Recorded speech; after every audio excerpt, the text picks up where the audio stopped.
doing today? Well, it's great to be here in sunny Tucson. It's so great to be in the sun again, and especially to see this new location. I mean, this is, wow. Like, I hadn't seen this spot in 2 years, and you guys have done a lot of work. Yeah, well, everybody knows this is the old Tucson Chamber of Commerce building, and we've spent the last 12 months just transforming it into the Tucson Fine Mineral Gallery. So welcome. Well, thank you. Thank It's you. great, and love your saguaro. It's Tucson. What else are we going to do? Well, you got palm trees in the other direction, so Yeah. it all works. Well, And you've got cool metal art on the side of the building. It's some great gates. It looks really cool, and I'm looking forward to seeing what's inside. Yeah. Well, inside we've got 8 or 9 dealers now. Some of the top dealers in the world. We're delighted to have a good chunk of the fine minerals in Tucson all together in one venue, and down here at near the old Inn Suites, and we've got Fine Minerals International next door in the Granada Gallery, and with the great dealers inside the building here, we have we really do have some of the best minerals at the whole show. So we should point out that the parking lot is empty right now because this is pretty early in the morning, and we're here before the crowds get here. Yeah, that's the only way to go. Because it was packed yesterday. You couldn't get in this parking lot. No, we've been overwhelmed by the response. It's just been great. We've got fresh food being cooked in the courtyard all day. We'll go and have a look at that in a minute. You're making me hungry. And, Didn't get breakfast. well, once we finish, we can go and have a bite. All right. Sounds Well, good. let's go. What a view to walk in on. I mean, you step into this space, you've got these really cool chandeliers, and you have these giant geodes. I mean, Yeah. they're bigger than the three of us, which is saying tough to something. do. Yeah. Which one is the yin and which one is the yang? Well, I'll tell you, we were very lucky to be able to get these. These, as you well know, are a rarity in the mineral world, to get such a giant pair of geodes in perfect condition and great colour. You know, look at the size. Yeah, they set up perfectly for like a great photo shot. You know, you're going to have weddings here in front of the geodes? Oh yeah, we actually had one of our staff is getting married here in November. So Holy cow. this will be a wedding venue through the year, and you know, we part of the design of this building was after the mineral show was to keep using it all year. Yeah. So let's look at your outside venue, because that's part of what you've done here, right? It is. So we're keeping a conference room here. So the conference room is going to be used all year round, and through the show we'll be having talks and lectures here. I think you have me lined up for a week from Monday. We do. Yeah. We do. Tell me what I'm supposed to talk about. I'm sure you'll find something, Peter. And this is our courtyard. So here we have a fully stocked restaurant every day. Brother John's from Tucson are doing the catering, and my gosh, is it good food. Yeah, it really is. And on top of that, you have this lovely seating area over here where people can relax, but they're in open air conditions, so they can really kind of enjoy the space and enjoy the moment and catch up with people, and it's really beautiful. This is what we've been missing in the mineral world forever. It's a central spot for everyone to just come and enjoy and relax and have some good food. We'll be doing a lot of functions here through the shows, and I really want to show you my grill. This is something that I love. Everybody that knows me know that I love to do barbecue. So Yeah, well, let's see it. so this is our little outdoor kitchen. Oh, wow. Yeah. So we have rotisserie chickens going there through the day, and it's great. These guys do a wonderful job. I Wonderful. would have thought in true baronial fashion you'd have a roast pig turning on that spit. Well, next year I believe the guys from the Munich show are going to do some Schweinshacks in there and a suckling pig. So Right. watch out for next year's parties. Well, I gotta say, I think as the mineral communities, I don't know if spoil's the right term, but we're definitely lucky to have this amazing food and space to congregate. Wow, Ian, what an entrance. Like, you walk into this space, and it feels like you're going into like a museum underground treasure trove. I really love it. Great. Other than the fact that there's no dust, this is like going back into about 1860s little store somewhere downtown London with phenomenal rocks, expecting you're going to open the drawers and there're going to be all these amazing things from Cornwall hiding out. Well, this is the Crystal Classics version of how a mineral gallery should be, and it's, as you say, it's based on how it used to be. And So for show us instance, around. look, these cases were made in some of these. We have cases dating back to the mid 1800s here. Oh, wow. This set here, this was made for James Gregory, the famous mineral dealer in London, in the mid 1800s and late 1800s, and they were made specifically for his showroom. And I have a picture of these cases, the same cases full of minerals, in his showroom in the late 1800s in London, which was fantastic. So my Great dad to have was these. right. It really is like walking into It really a is, yeah. 1800s mineral sales room. So Well, I mean, and the next thing you see down the road is this amazing bar case. I mean, I've never seen a spar construction that big or elaborate. No, and for those that don't know, this is an old spar column from the north of England, and this was a big tradition in the north of England in the mid to late 1800s, early 1900s.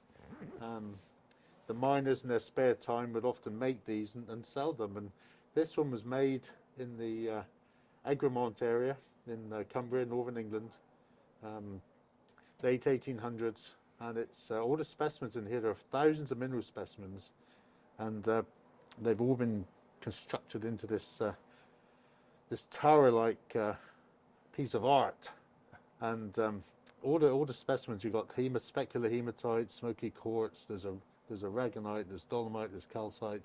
All the species you would expect to find from those iron mines of that time period.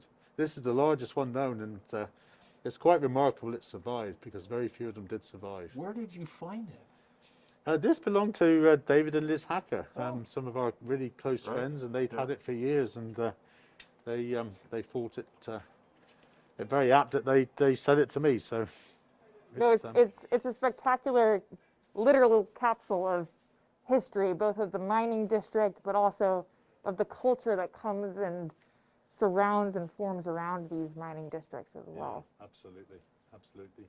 Well, part of what we've tried to do in this gallery is it's not just about minerals for sale, so it's about education as well, and that's why we've kept up that great room as a conference room, just so that people, we're not all about selling minerals. We want people to learn about minerals, and we like to talk about them, as everybody knows. And mining and mineral specimen history is very, very important. Yeah. So in our showroom we have all the crystal models around from the made by Krantz in the late 1800s. These things are wonderful. Look at that. And again, very few of them survive because the universities and schools that used them back then perhaps don't teach mineralogy anymore, and they end up getting thrown in the trash, which is a real shame. But we collect them, and that's fantastic. We try and save them. So what showroom would be complete without a picture of one of the early gods of mineralogy? And here we have this is a very early picture of Hawi, one of the forefathers of modern mineralogy.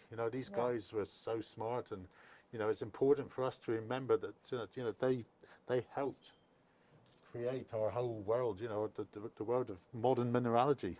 Yeah.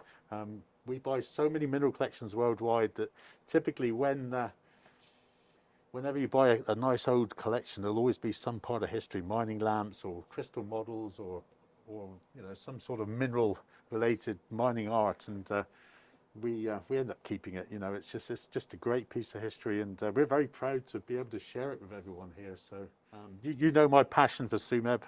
I've heard a little bit about it. A lot of inkling somewhere.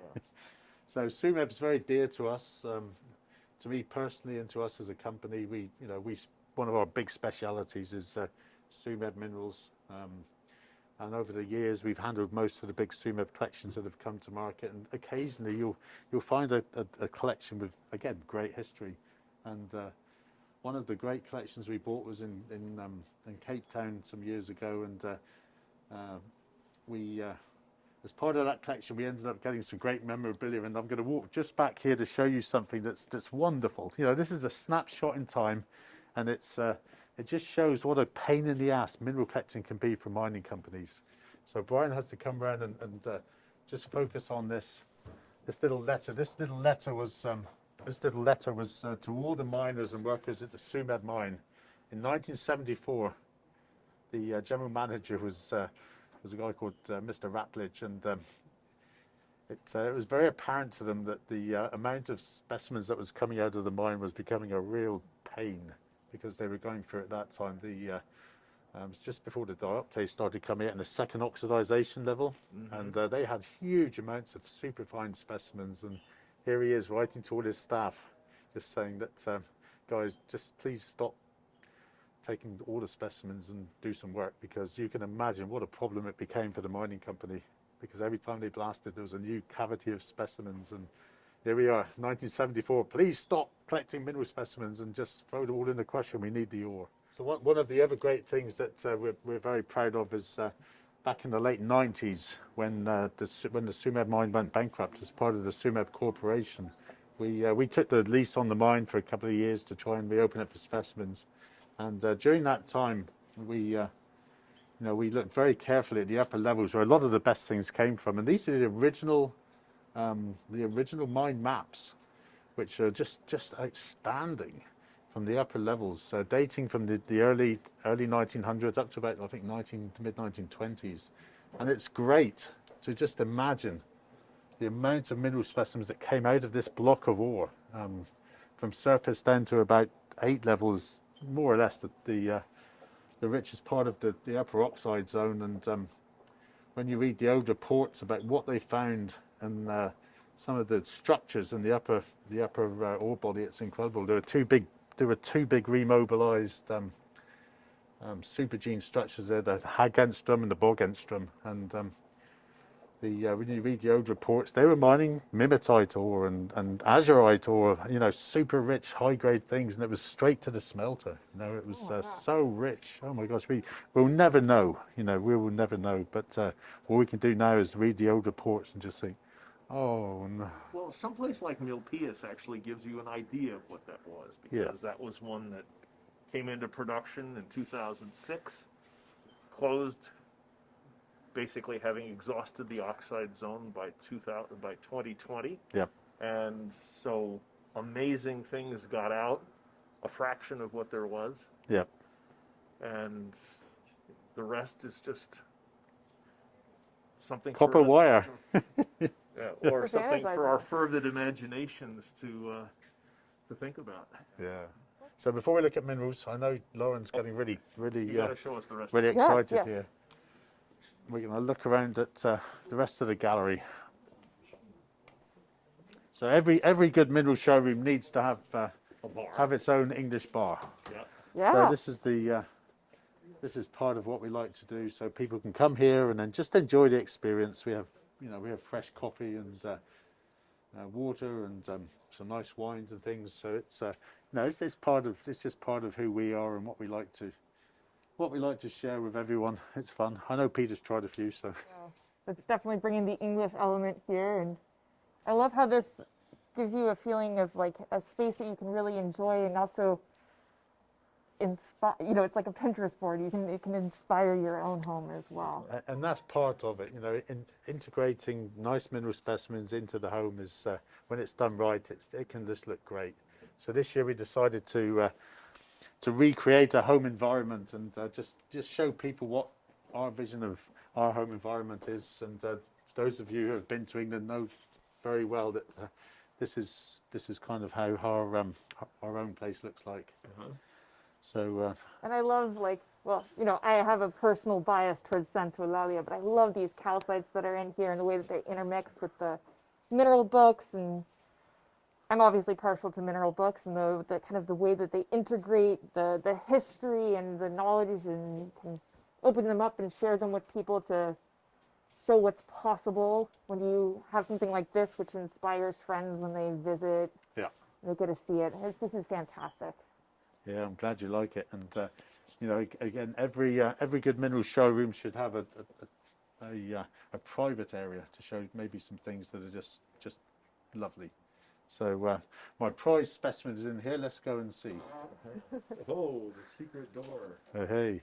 There's got to be spooky music playing in the back. And here she is, my prize specimen. Yeah, and the lock and key, so nobody can access. Well, come on in. It's just finished. We tidied it up so you can see really all the wonderful treasures that we have wow. hidden. And more comfortable furniture for hanging out. Oh yes, oh yes. All right. Never too many Chesterfields around.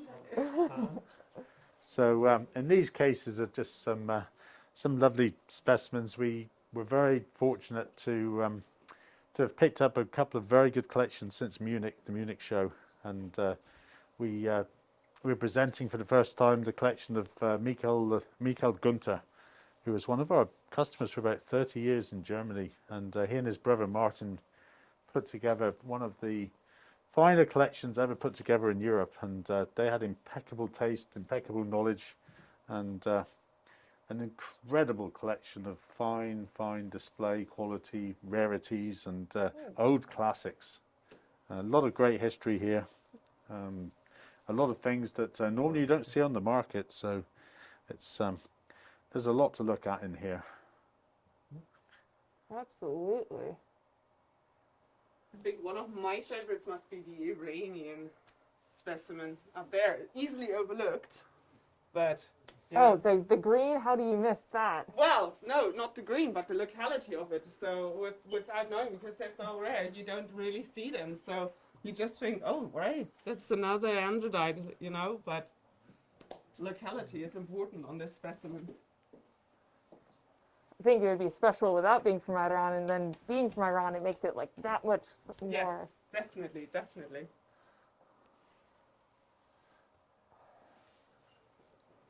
Wow.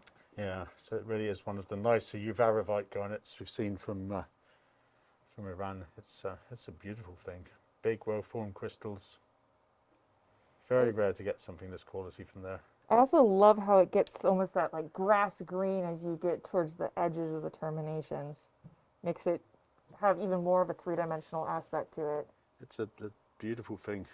We've always seen them for sale, but I've only ever seen two great ones. There was one in the Ed David collection. He had a beautiful one, and this one are the only two really good ones I've come across.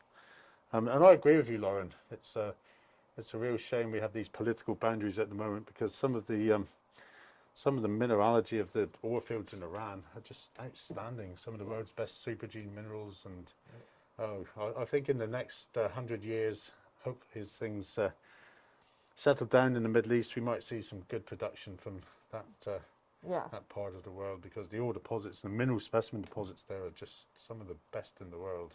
So I love that manganite. I mean, normally you see some good ones around, but normally the crystals are all parallel. But that's got some divergence, so it Yeah, really like a gives spray. it a little This more is wonderful. spray feel. Diana knows all about manganite. She can talk about this. Really? I can? No. I just have totally to agree with Peter, because it is really more sprayed, more fanned out, rather than sort of those blocky, straight, closed groups together. So you can really see every individual crystal on that specimen, and the luster is just absolutely off the charts. I was going to say it understood the assignment and went full bore on the luster. Yeah, it made an effort, you know?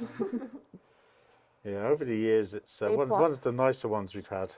So that would have come out quite a long time ago. Yeah, this is late 1800s. It's and it's in great condition. Oh my gosh, this has been well loved, and it's Yes. just a beautiful So thing. many have just the damage right in the middle, or the broken crystals on the side, but this one really, really is the perfect size specimen. This is a real rarity. It is from the Clara mine.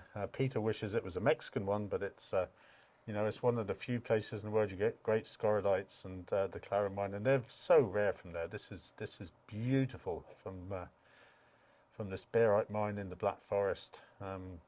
It produced some of the world's best scoridites of all things. It's wonderful, wonderful, wonderful. And in daylight, the color of this is just Must be insane. magnificent. It's one of the first things that my eye was drawn to in this Well. case, and it said one of. One of. One of. Well, one of the other ones that got me was the Parosmolite from Sweden. That's a spectacular classic. Yeah, how often do you see a good one of those for sale? It's you know, it's almost impossible to get one, and it's one of the nicer ones I've had in 30 years of dealing. It's just a great thing. Big crystal. And These are beautiful from condition. Sweden, from Nordmark, and it's just impossible to get a good one. The depth of the Gunter collection was just, you know, incredible. It's a pleasure to be handling it. I've done some consulting in this neighborhood. I never saw anything like this. I'll have to go back. And this is another great Swedish classic from the iron mines up in northern Sweden. It's a strangite, and beautiful, very rich, great condition, And great color. great Fantastic color. Yeah. What are the little blue balls? It's Rockbridgeite. rockbridgeite. Rockbridgeite. Yeah. Okay. So they're iron phosphates. Really a great combo. What a combo. I mean, Yeah. you get the aesthetics from a weird locality, a rare mineral, and it even still pops in the case with all of these other amazing things in And it. it's not little purple balls from Sulawesi. It's actually a complicated mineral from an interesting locality. And this is another great German classic from the Samson mine, the silver mine, famous silver mine that produced all the great periderites and in Germany, and pink apophyllite, very similar to the San Martin. San Martin. or Guanajuato or Nika. Exactly. It's, Yeah. A great same European type of classic, deposit. late 1800s again, and this is again one of the finest we've ever had. It's gorgeous. I love how gemmy the terminations are, so they add this extra element of depth and sparkle, and that is a cool piece. So these are again some of the Michael Gunter That collection Proustite is pieces, and incredible. this Proustite. You have such a good eye, Lauren. I love Who Proust. taught you about minerals? I can't imagine.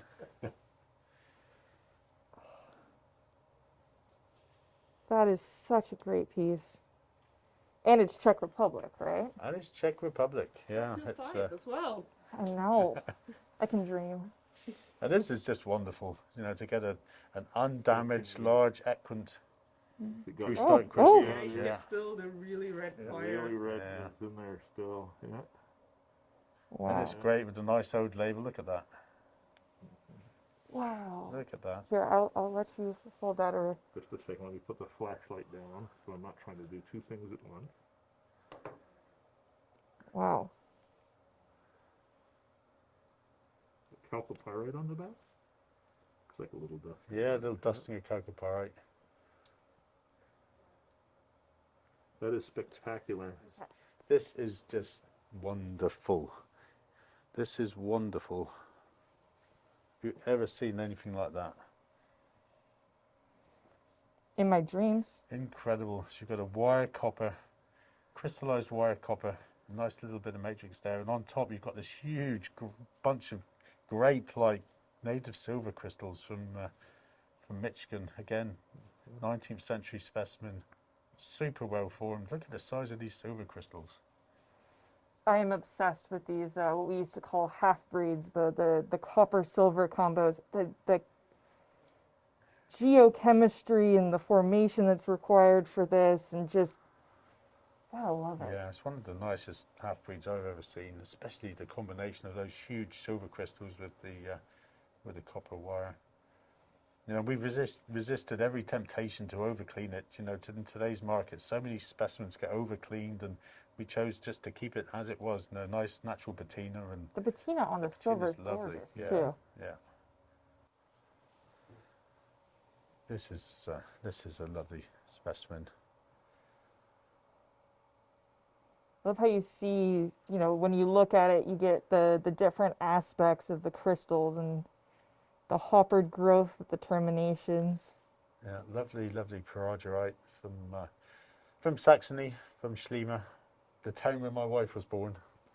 It's a great crystal group. And the little tunnel that goes through the side there, So you can see how the crystals formed up. Yeah. And this is another specimen from Saxony, from the Erzgebirge, a fabulous stephanite group, three-dimensional, great condition. Again, something you just never see for sale. This is wonderful. I love that, you know, that main central crystal and almost wings coming off of it. Yeah. And it's stephanite. So. And it's definitely. So this is a relatively new find. They came out a couple of years ago. It's from Juanani mine in Bolivia. Beautiful, beautiful, important find of very nicely formed ludlamite crystals. So another iron phosphate. Pretty rare to get a good display specimen, and this is just as lovely. And the matrix even adds into the way that it kind of makes you think of like a sea creature almost. Yeah, it's like a little nest of siderites. Classic association with ludlamite from pretty much anywhere you find it. That's great power. Great little rarities here, as well as some classics and some nice display specimens as well. A very tiny wolfenite. Very Sumeb. tiny wolfenite from Sumeb. Yeah, it's one Yeah. of the larger crystals known from there. It's great. This is lovely. Look at this. This would have come from the upper oxide zone. Somewhere in those 4 maps we looked at earlier, this specimen would have been hiding, and somebody saved it in the early 1900s. Classic upper oxide zone. Beautiful, beautiful combination of colours and forms with the azurite crystals. Sumeb at its best. You've got the baeldonite pseudomorphing earlier generations of probably azurite, gartrellite, this yellow matrix here. What a dream combo! Look at the colours. Yeah. And the casts as well. The casts, yeah, epimorphous. It's lovely. And it's got that true blue. It's not like the black style Sumeb azurites. It's got that flash that we almost expect these days from something like Milpias. But Milpias, yeah. here we have it from a classic Sumeb piece. Yeah, with the the arsenate associations, it's wonderful. Some really interesting oriented growth here of microcrystals coming through part of the main crystal, but you can see all the crystal faces lining up and giving you a flash at the same time. So it's, even though they're separate, they're all part of the same mother crystal, if you will. Very cool. So one more specimen from this cabinet, and we'll move to the outside. This is something I've never had a good one of these before. It's they're from Namibia, the Aris quarries, Viliormite, and it's a Gemmy. very, very rare one. This big gemmy crystals. I've never had a good one before, and this is wonderful. What is the chemistry behind this? It is quite a rare. It's got manganese in it. Is it a fluoride? Let's have a look. Let's go to the good old Mindat website, because it is a big rarity. It's a complex. It's going to be complex. Yeah. What would we do without Mindat? So it's a rare halide, basically sodium fluoride. Wow. Isn't Yeah, that picture almost looks like it does. So Oh, sodium okay. fluoride. So it's incredibly rare. You'd never guess where that finely crystallized gold is from. It's historic. It dates back to the early 1800s. So that means not California. It means not California. So this specimen came from a collection I bought originally in England, and this guy had accumulated a super fine collection of old classics, and everything had lovely old labels, and it was an incredible story because it was a name I'd always heard of, and I'd never met this guy. And one day we had a call in the office. Ian, can you please come and have a look at this collection? So I drove up to where this guy lived, and usually when you pull up to a house, you can, in your head, you can kind of gauge how you think the collection's going to be. So I pulled up in front of this guy's house, and it was a very, very modest house, and it really was not in a nice neighborhood. And I thought, well, I've heard of the guy's name, let's go and have a look. So I walked into, not into the house, but into his garage. And in this garage, there were a whole bank of these little metal drawers, little filing cabinet drawers. And I thought, okay, well, let's have a look. And as I started opening the drawers and pulling out drawer after drawer, it's one of the best mineral collections I've ever seen in a garage. In this cold, damn garage. There were probably 20 or 30 drawers of some of the best mineral specimens I've ever seen. Wow. And this was one of them.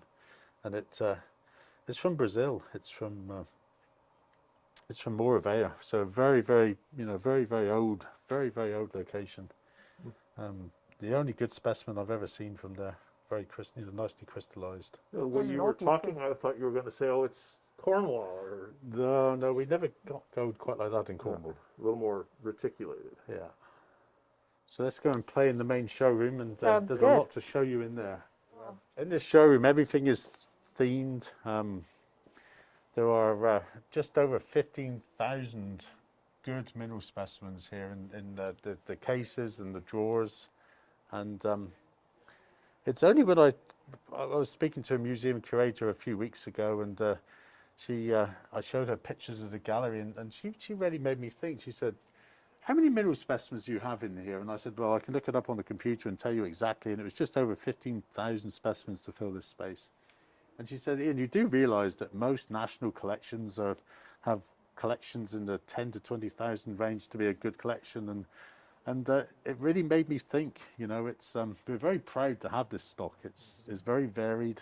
It's not all just modern Chinese minerals. It's, there's a real depth here. And it's, as you walk around, all the different cases are themed.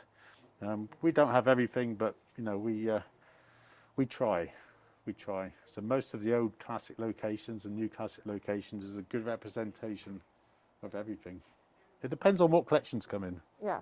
Right. And that's one of the reasons to maintain something like this. You guys make such an emphasis on acquiring older collections and acquiring the whole thing in context, so that way they can really be together and you can share that with people and hopefully find those specimens in new homes too. And your ultimate goal is that this is going to be open year round, by So- appointment or whatever, but Yeah. basically No, it will our, be accessible. this will become the new Crystal Classics head office. Will be based here in Tucson. We have some very, very nice Tucson staff now. We'll be open 9 to 5 Monday to Tuesday every day, and it's every day during the week. Yeah, Monday to Friday, and we more and more this Tucson will become our home for Crystal Classics. These are worldwide fluorites. One of the most collectible species on the planet, as you well know. Just about every mineral collection we ever get has fluorites of some description in them. People love them, and it's amazing. Well, and you dig a few yourself, as I remember. We do. We have a few fluorites from our own mines in here. This is from a brand new pocket, which we call the Hidden Forest Pocket, and it's I don't know if you can get the zoning in there, but this pocket is right on the intersection of the Greenbank vein and the Sutcliffe vein, up in Weardale in Durham, the Anna Maria mine, and you get quite a lot of zoning in these. So you get a purple cord and a yellow band, and then green. So these are hot off the press. They've been very popular. So what better person to talk about Deanna Maria fluorites than Deanna Maria herself? Haha! So why don't I hand over to you, and you can continue the voyage. The voyage into the mines. So should we... Classic Nika octahedron built up of cube octahedrons that all go to make this giant composite crystal. And in this particular case, with chalcopyrite inclusions, there's probably a liquid bubble in there somewhere if you look around.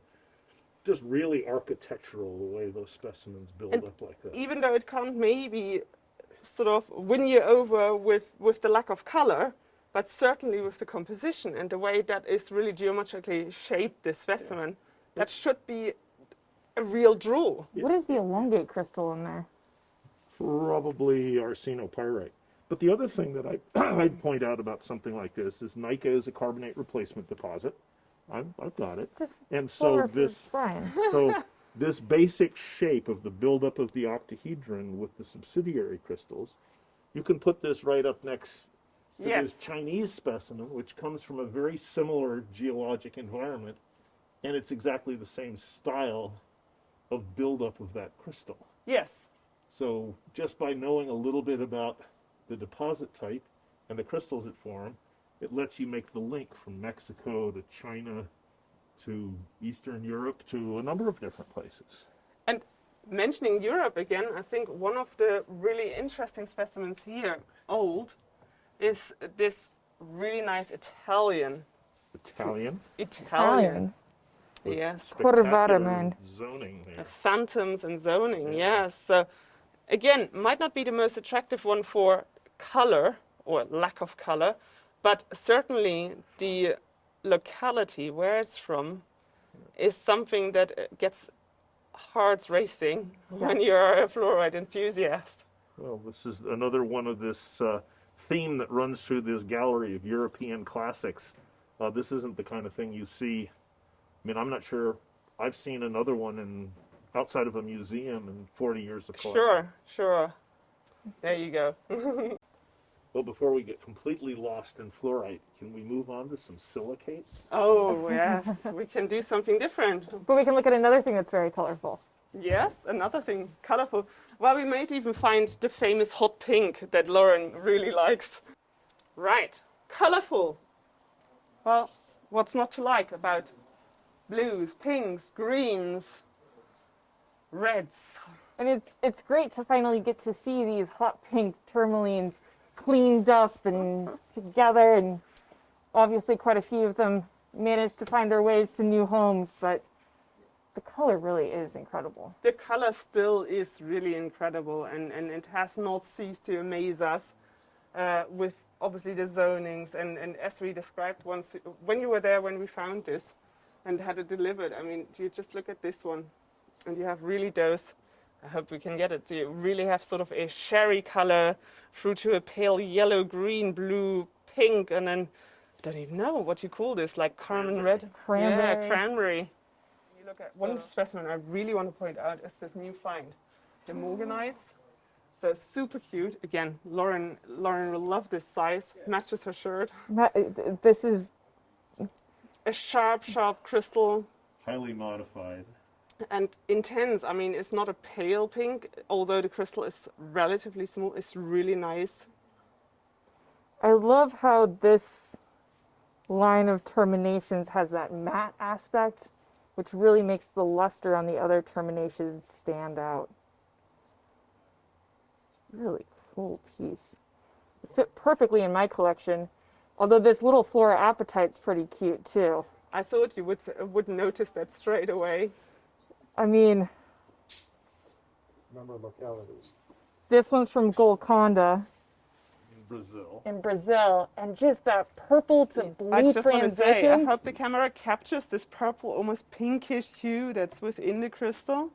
Yeah, I mean, it's almost like the base is sort of a pink, almost magenta deep to purple, and then at the top, it's sort of that teal blue. That's my favorite color. If I don't watch out, I'm going to fall in love with this piece. We continue, and I think what's important is to point out maybe the specimens that are not instantly sort of the most flashiest specimen. Yes, totally. So you have to tourmaline with quartz, really, from Myanmar. So, which is like, I don't even try to pronounce the mine because it only can sound wrong unless somebody wants to make make an attempt. So, but how can you, so rare, you hardly ever see a specimen like it, let alone this little group. This is really a perfect miniature specimen. And also just the way that it sits there with that big fan kind of coming out of the quartz. Yeah, a really nice group, Although, not just I a guess single crystal, yes. In this case, it'd be the quartz is growing around it, but optically it looks like it's coming out of the quartz. Yes, it does.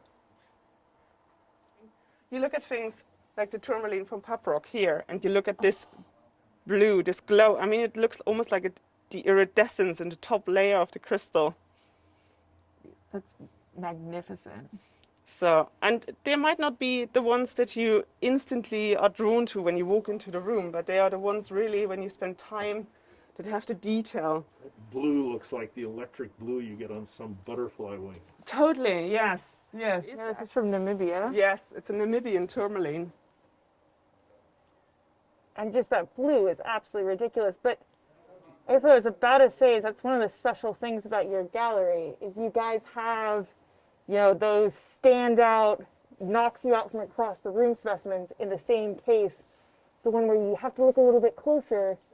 Well, And, it's certainly not just the 10 species that everybody knows that you find in our showroom. It is really the accumulation of locations and locality specimens and species that brings it all together. So you can probably visit every day for 7 days a week and still notice specimens that you have not noticed before, and finding something is, I remember yesterday having someone in the showroom say, "Oh, you don't have specimens from Japan."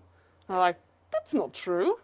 We do have specimens from Japan, and that possibly should make us go over to the next case and actually look at some of the specimens that we have put together in this little grouping. Although not plentiful, we do have that variety to offer as well. So we're moving on to Asia.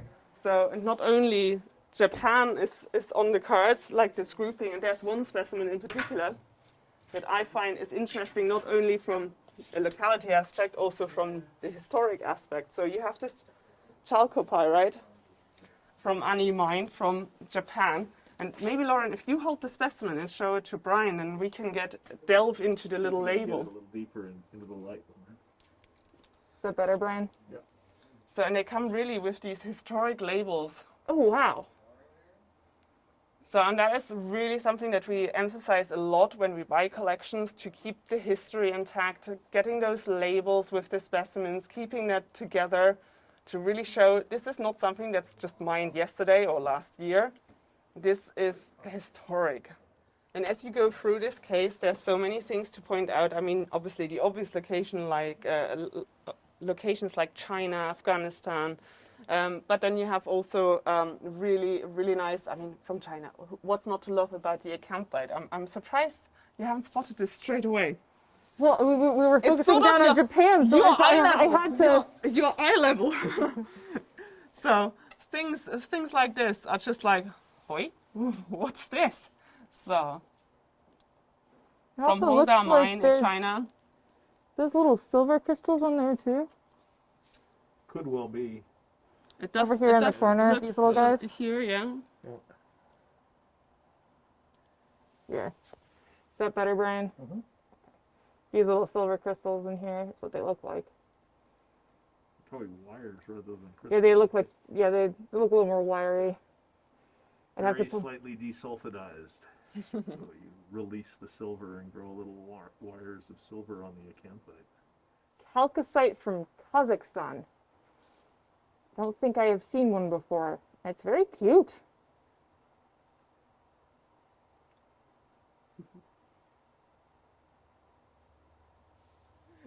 The journey around the world continues, and we arrived in Australia. And in Australia, we obviously see, within this case, a lot of Broken Hill specimens.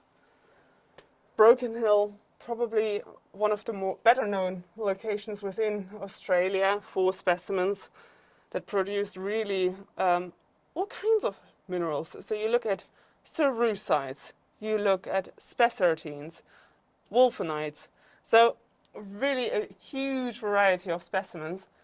Things that might be less well known are things like this cuprite from Munta mine. So this is probably something that you do not see on an everyday browse through a mineral gallery. No. Or even the atacamite from Mount Gunnison. Let's get a little bit of Oh. light through that Does it? cuprite if we can. No. No. I don't It think we're says gonna. no. Cuprite says no. Cuprite says, well, I'm getting a little bit of flashes on the sides. So we have here the specimen with Yeah. the wolfenite crystals here in the corner. That's some of the best coverage of Wim Creek wolfenite I think I've ever seen. And then rightly pointed out by Lauren, the atacamite from Mount Gunnison mine. with the nice, like in a vuggy sort of matrix, and then the sprays coming out. Looks like it could be from Ohuela. It could, yes, yeah. You have just a one-track mind. And again, I mean, for those that don't know, but this is not just something you pick up just at a one-off purchase. It's really an accumulation of collections, of buying, constantly traveling, sourcing, that this can be put together and put on display. So it does look like, oh, well, they just have a whole case of Australian minerals, but it's not just there, and you don't just come across these things. And the Broken Hill collection actually was put together over many years. So we did buy this as rather a bulk collection with the Broken Hill. But even that took 50+ years to put together. Yeah. We are going and landed now in Romania. Oh. So we get some gold. We get some gold. Yes. And some hessites. And some nagyagite. So maybe we start with the top shelf. Okay. Where we really do have, obviously, already a few gold specimens here and there. One of my favorites in the case must be the chronzodite on siderite from Herja mine. This perfect bowl, this really, it's perfectly perched on top. So that must be really one of those classics. And the siderite blades are actually very sharp, so they're not just rough. It's really crystalline little blades of siderite, which make it even more attractive, the contrast of the sort of coppery brown siderite. Plus the luster on the chronzodite and all those little facets as they glitter as well. I really like this piece. This is one of the few pieces, like this is one of the pieces I really noticed yesterday as I was walking around. And then it continues really within the case. I mean, you have the nagyagite here from Scarab mine, or you look at any of the nagyagates. I mean, you pick one to pull out and have a closer look. Pick one of the hessites that's on display. There's just too many to choose from, but never enough to look at, you know? Right? And the fact that you have multiple of those species in a case is special in of itself. Yes, because it also shows it's not one like the other.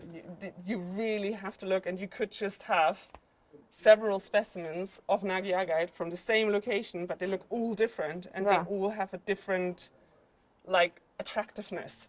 So tell us about these pieces on the bottom that have these very distinctive historic labels. The very distinctive historic labels. So often, these labels are from Archduke Stefan.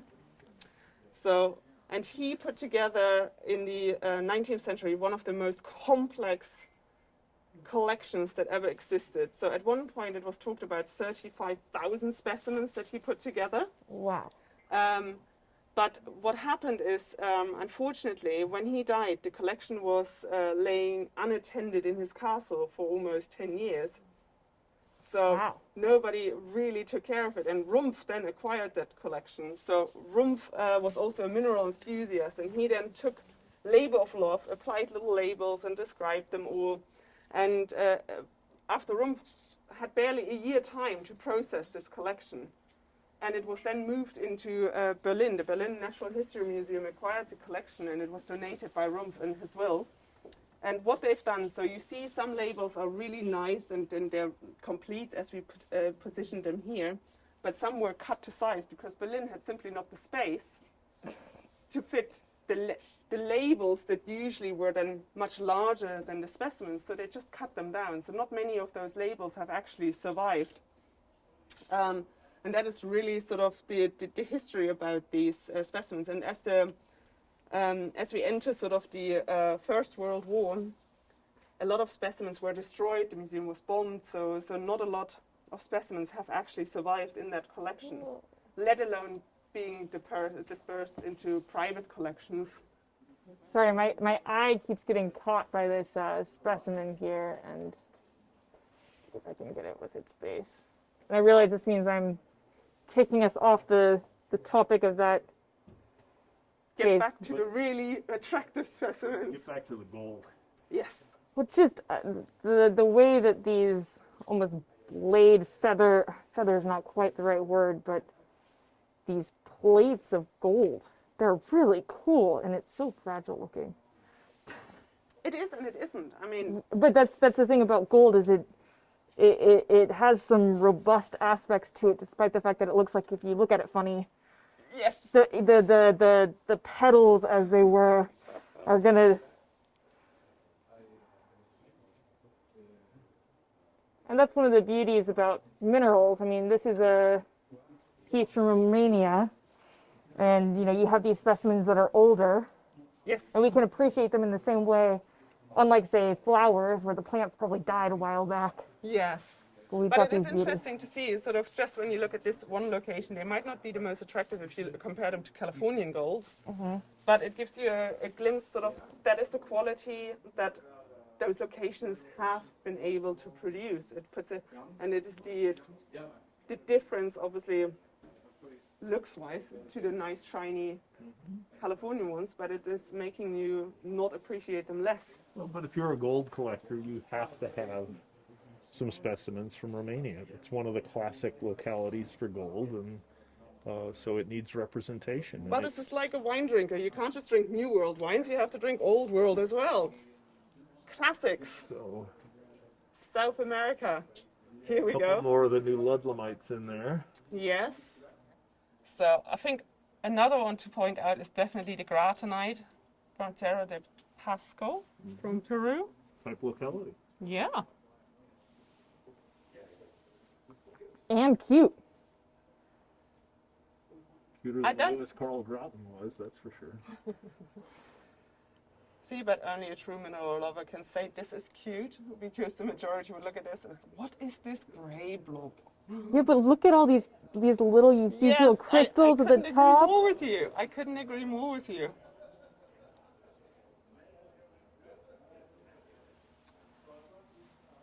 You should probably also point out the stanite with zinkenite from San Jose mine. I'm gonna Olivia? gesture at it because it looks like it's the likely. We don't want It's to. very sort of thin, fine, needly crystals, but yes, certainly something to look at. And so it continues with South America classics and a few rarities mixed in between. I love the Bornonite. The Bornonite cogs wheels. This find, and then the one that's end on right down there. Yeah. Yeah. So you can really see that rotational twinning. Yeah. So typical of. Yeah. That's why also obviously named cogwheel ore when you Yeah. when you look at the old Yep. specimens. I always love historically how descriptive names were. It's like white lead ore for cerussite or green lead ore for pyromorphite. I think always that makes it so much more, oh yeah, now I understand it, sort of, you know?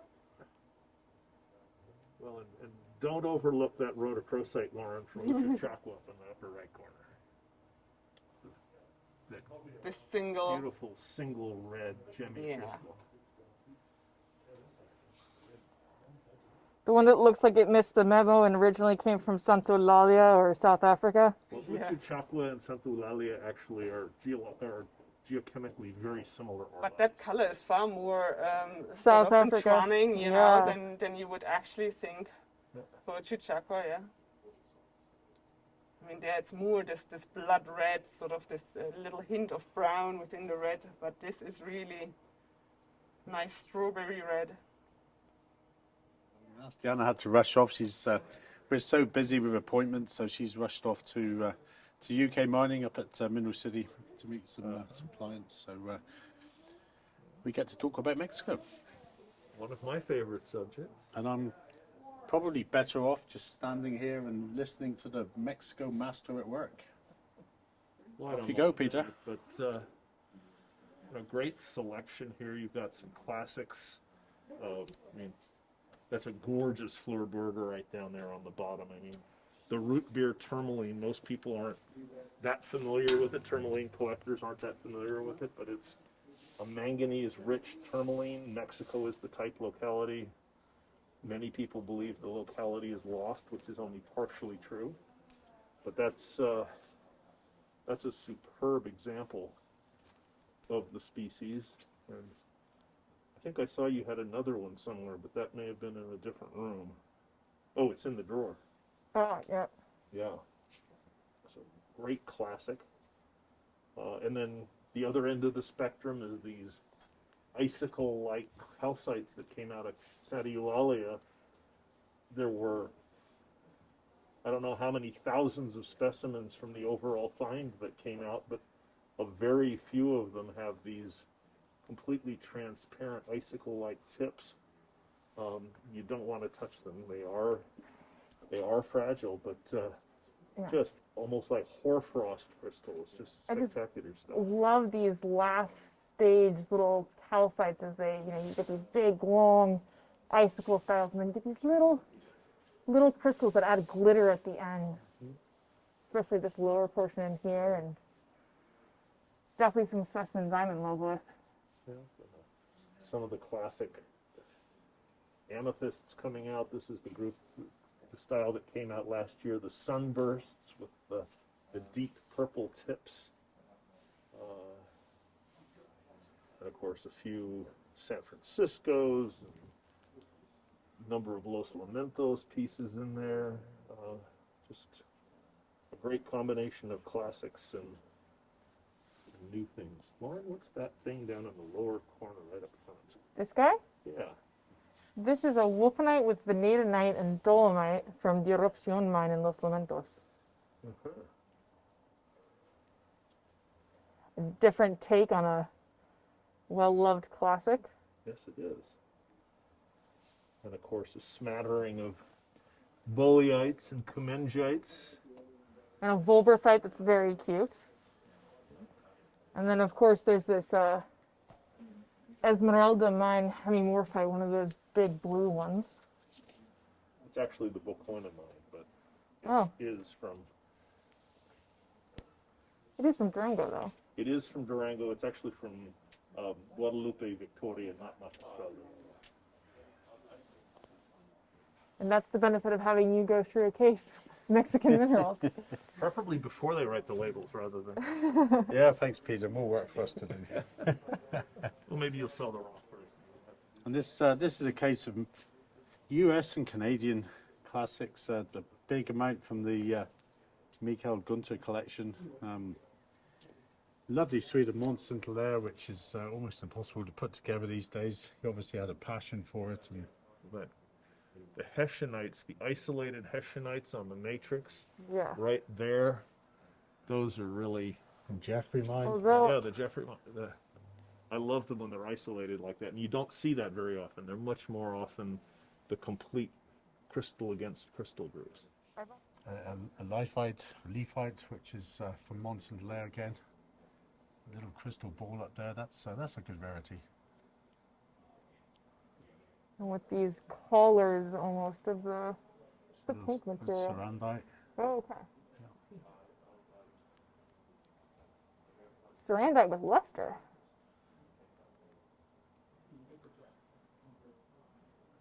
Carltonite's pretty attractive too, with that brilliant blue color right there.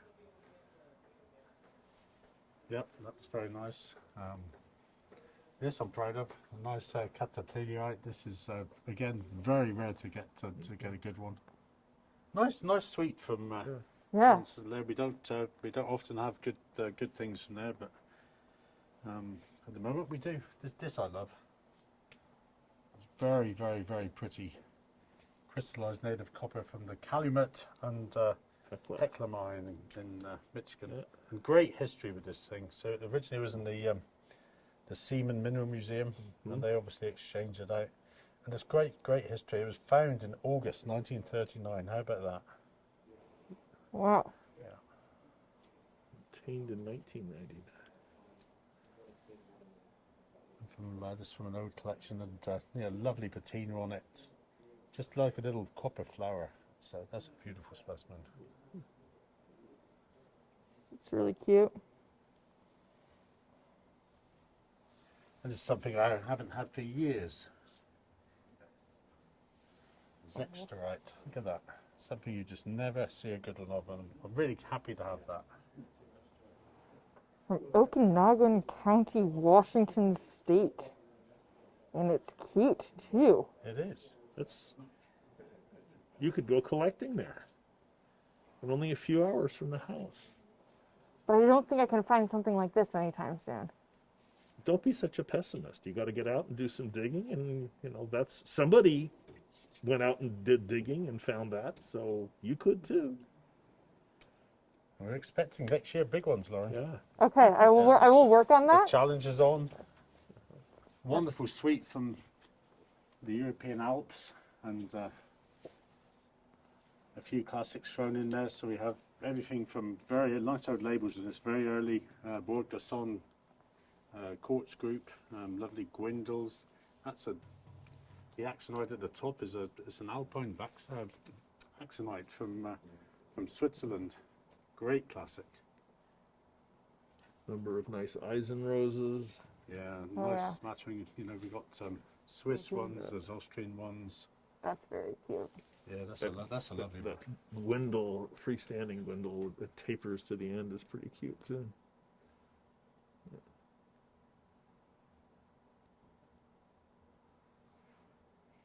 And I have to say, my eye ends up getting drawn down to this really aesthetic sulfur crystal sitting here from Italy. Yeah, it's a nice little suite of Italian minerals there. Great smithsonites from Sardinia. Very, very, very, very bright hemimorphite from Sardinia as well. One of the nicest colours of hemimorphite. Another great rarity is an ulmanite from Mount Narva Mine, Sardinia. Great rarity, very well crystallised, nice and sharp. Beautiful, beautiful specimen, if you like ulmanite. What's not to like about almond?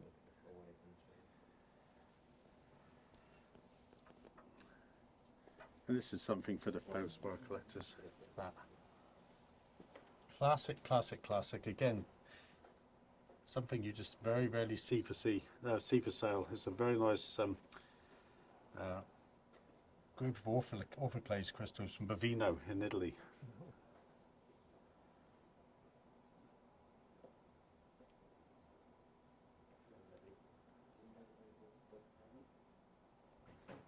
Very cool.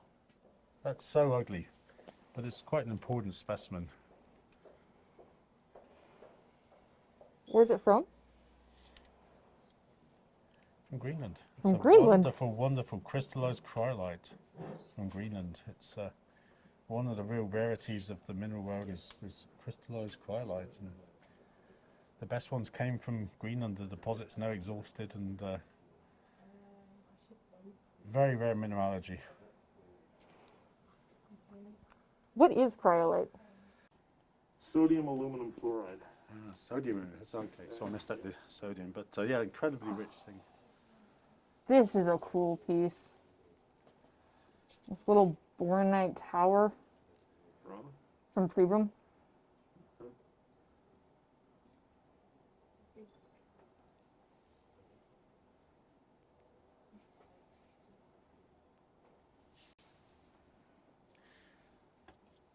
So again, it shows the strength of the Gunter collection.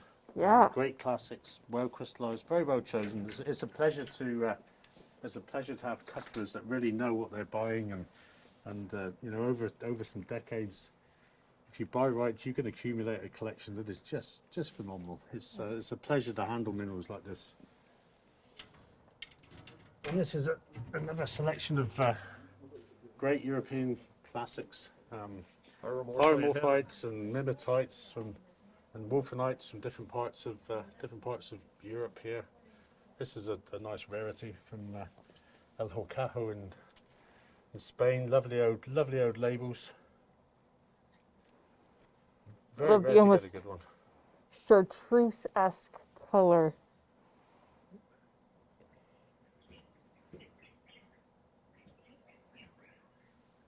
That's not a bird. How about from Sardinia? Something you don't see too often. Nice pyromorphite from Sardinia.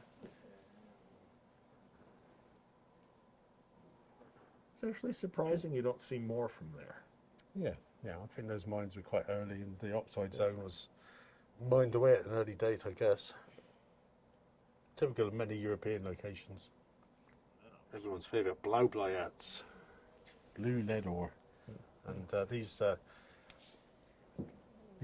is probably the world's best location for Galena's pseudomorphine pyromorphite.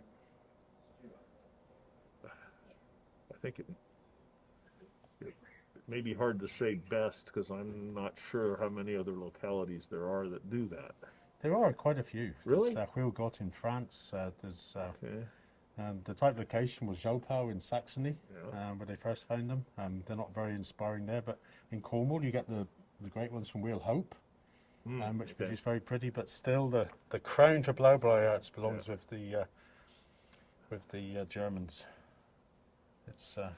It's only a matter of time before they find them this big in China. Little halite with, look at that, halite Oh my crystals gosh. overgrown with little gypsum twins. That's beautiful. I love the almost like spiky hat sitting on top there. Yeah, beautiful, beautiful thing. Many European silver minerals, Germany, Czech Republic. What a great selection.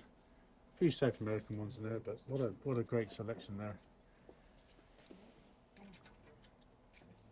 And something I've not seen for sale for a long time is a very, very good native antimony from Germany, from the Harz Mountains.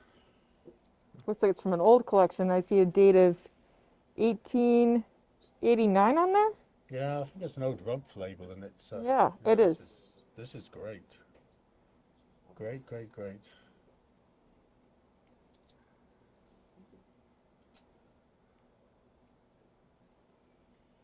And it's very aesthetic as well. For a very nice crystallized native bismuth from Schliemann in Germany. It's Very got a well rudite. formed. Nice natural patina. Very, very nice thing. The size of that acanthite that's covered with pyrite from Norway. I was gonna let you have that one. There we go. Now there's a rock. That's gorgeous. Is it replaced or is it a coating? I think I'd probably have to go with yes. I think it's a bit of both. Yeah. Really sharp termination, really well developed prism.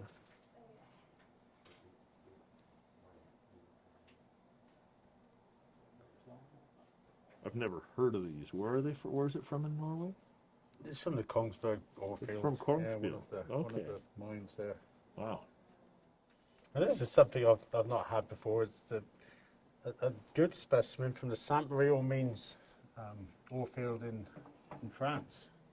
We all know it for the mineral shows there, but as you can guess from the name, Yeah. there are mines there, and the mines are ancient. There are very few specimens survived, and this is a very nice native silver with sapphirite from the mines of Sainte Marie. It's almost impossible to get something good from there, and this is just lovely to have.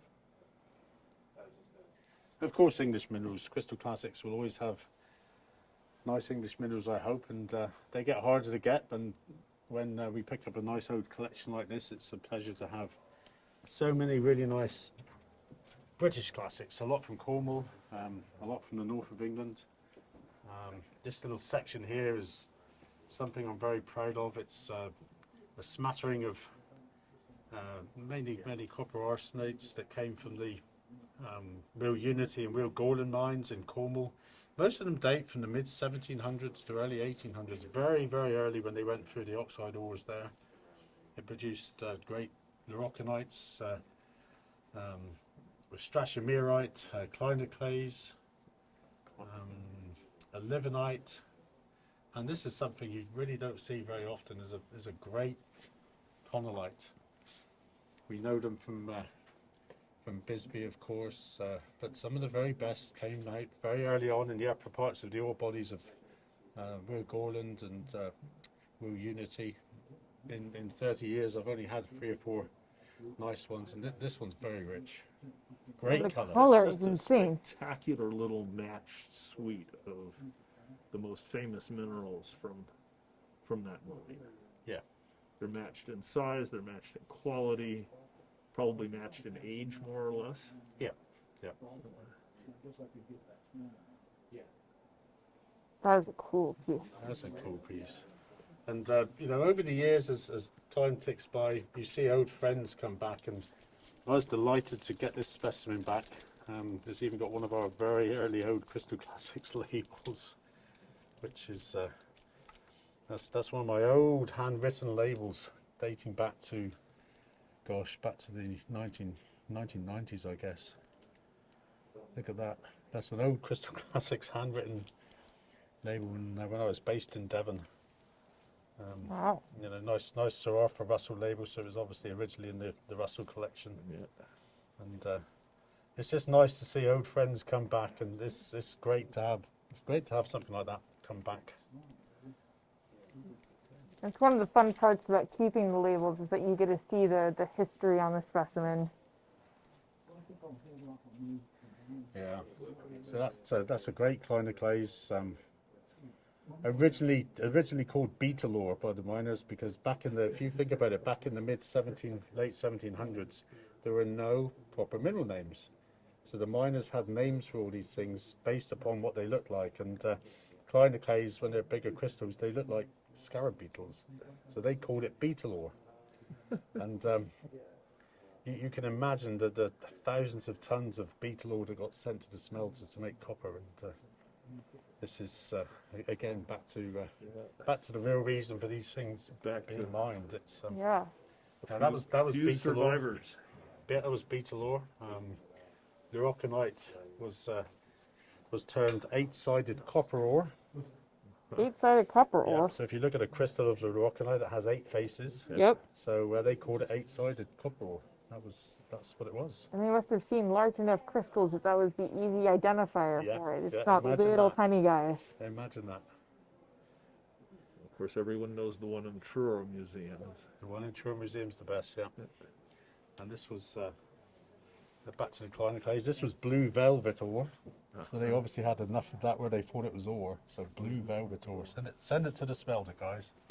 Oh, And great history. On the top shelf, you got a nice lady slipper there. Yeah, this is a nice lady slipper. Siderite from Virtuous Lady Mine in Devon. Dating from the late 1880s.